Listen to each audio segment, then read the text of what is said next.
What is going on, everybody? Taylor here. Hello, I'm Jacob. And we are going to be talking about the new Hugh Jackman film, Reminiscence. Yes. How did you feel about Reminiscence, Jacob?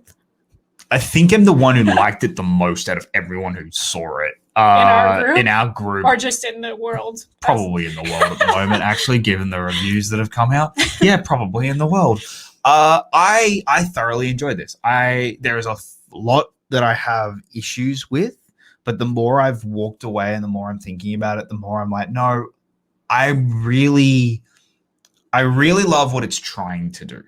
I think it's trying to do something, doesn't 100% succeed, but I would rather a big swing and a miss than them just go safe and not take the chances that they do in this movie. That's fair, and I wouldn't even necessarily say this is a miss. I wouldn't either. It definitely takes some swings, and it's a bunt. It's a two. It's a two. You know they've gotten halfway around the diamond. Yeah, they're on second base. Second base. Okay. You're talking to an Aussie, right? I don't know baseball terms. Jesus. But I do think that this film had the potential to be great. Yes. And it is very good. Yeah. But there are just some things that hold it back from being great. Yeah. So this is from first-time director Lisa Joy, who is married to Jonathan Nolan. When I read that... And you don't need to know that. Nope. You just need to watch the movie. You watch the movie, you know, oh, okay, so is she like related to the Nolans or anything? Oh, she's married to them. Yes, that makes sense. No, she's married to Jonathan Nolan. That makes sense because it is very Nolan-esque. It is. It is. Feels, you can definitely feel it. It definitely feels like a Nolan film, to the point where it's fair for people to say Nolan ripoff. Yeah, I think ripoff's not quite the right word, though. Yeah, not quite the right. It's Nolan light. I think Nolan light is probably if you would put the name Christopher Nolan on it, I think everyone would be like, it's a good movie, not his best. Yeah, I agree, but I also think calling it a ripoff is a bit harsh. It's very harsh, but also, you know, we can't just have Christopher Nolan forever. Like if we want to get new voices and new ideas, you know, expanding on, because I think this movie has amazing ideas. Yeah. I love the world. I love the world building of this movie so much, and I think it's so interesting, and the story that it wanted to tell is very interesting and very existential. Yeah, in ways that the best Nolan films are. Yeah. So in the film, Hugh Jackman is he is a job where they extract memories essentially from people who want to go back and relive memories. And in one day, this woman walks into his life, played by Rebecca Ferguson, and his whole life unravels from there. And it's a film noir, a neo-noir mystery from there. I thoroughly enjoyed it. I think the more time I've spent away from this, the more time it's resonated with me, and I have really appreciated a lot of little moments. Yeah, I can agree with that. I think visually it's a stunning film. Yes. It is absolutely stunning, and I'm glad we got to see it in a theater on a big screen because it's beautiful film. Yeah. Like I was saying earlier, I think the world building is fantastic. Mm-hmm. I think it's very awful in the worst existential kind of ways, where I sit there and go, "Oh God, this is where we're headed, isn't it? This is exactly what we're just running right into with the way the world is going." But it's fascinating. It's so because it could happen. Yeah, the polar ice caps have started to melt, and water has completely started to fall into cities, essentially. And it's reclaiming the cities, and we see a half sunken Miami. Yeah, which is so. It's a really fascinating world that she's created here, and the little idiosyncrasies and just dynamics that we see are amazing. Well, and I think that I keep coming back to the word existential because to me it's something so human and so relatable to look at the world around you that's essentially crumbling. You know, the waters are rising, the rich are getting richer, which definitely is the case in the movie, and the poor are left to get poorer. Yeah. And these people just feel like there's not anything in the real world to look forward to. So they go to these memories that they can go back to and live in those moments that brought them happiness or brought them some form of emotion that they like to revisit. And it's just so fascinating to me because I feel like if we had that technology, that's exactly what people would do. Yeah. It is a really great setup. Yeah.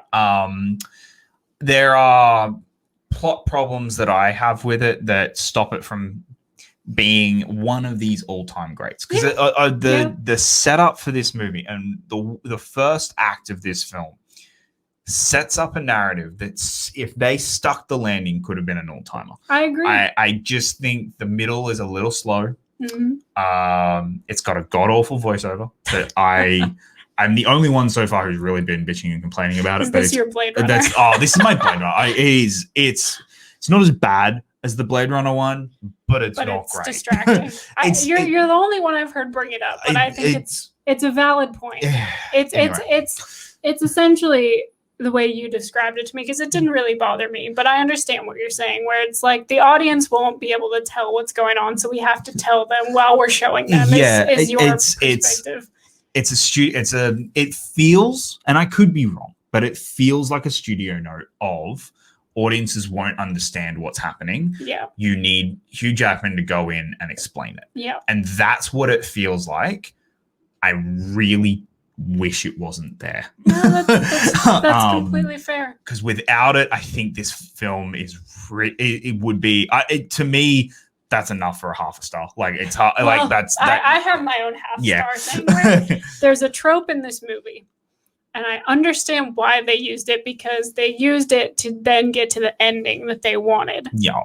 But it's just annoying to me that that's how they chose to get there, because anytime this trope is used in this particular way, it drives me insane. Yeah. It drives me insane, and it kind of upsets me more that it was a woman who wrote it that way. Yeah. A little bit.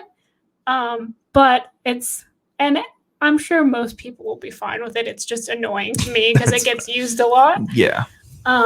So that there's one tropey thing in it that annoys me a little bit, but the actual ending that you get because of it, the more I think about it, and not the ending we've talked about, but the actual ending. Yeah. Ties into something that is spoken about in the middle of the film, and the way they use it in the ending just really pays off from a poetry kind of standpoint. I think so I'm having a tough time with it because I don't like this trope when it gets used, but I get it because I get where she wanted to go with the ending. And what it says about that character, and the choices that he's made in his life, I get it, but I don't know. I'm that's kind of where I'm at the moment. Is I'm wrestling a little bit with how I feel about that.